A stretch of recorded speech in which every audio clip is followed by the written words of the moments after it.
নমস্কার বন্ধুরা, আজ জানব মেয়েদের মাসিক কেন হয়।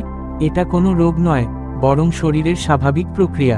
প্রতি মাসে গর্ভধারণের জন্য প্রস্তুতি নেয় শরীর। মাসিক চক্র 4টি পর্যায়ে বিভক্ত। 1. মাসিক পর্যায়, যেটা চলে 1 থেকে 5 দিন। 2. ফলিকুলার পর্যায়, যেটা 6 দিনের বেলা থেকে 14 দিন পর্যন্ত চলে। 3. ওভুলেশন 14 দিনের বেলা হয়। 4. লুটিয়াল পর্যায় 15তম দিন থেকে 28তম দিন পর্যন্ত চলে। অ্যাস্ট্রোজেন ও প্রোজেস্টেরন হরমোন এগুলো নিয়ন্ত্রণ করে। ফলিকুলার পর্যায়ে অ্যাস্ট্রোজেন বাড়ে, গর্ভাশয়ের দেয়াল অর্থাৎ এন্ডোমেট্রিয়াম ঘন হয়ে বেবি রুম তৈরি করে। ডিম্বাশয়ে ডিম্বাণু পরিপক্ক হয়। ওভুলেশনে ডিম্বস্ফুরণ ঘটে, যা গর্ভধারণের সুযোগ দেয়। লুটিয়াল পর্যায় প্রোজেস্টেরন রক্ষা করে। গর্ভধারণ না হলে প্রোজেস্টেরন কমে যায়। গর্ভাশয়ের অতিরিক্ত আস্তরণ ছোটে এবং রক্তের সাথে বেরিয়ে যায়। এটাই মাসিক। বিবর্তনীয়ভাবে এটা খারাপ ভ্রূণ প্রতিরোধ করে।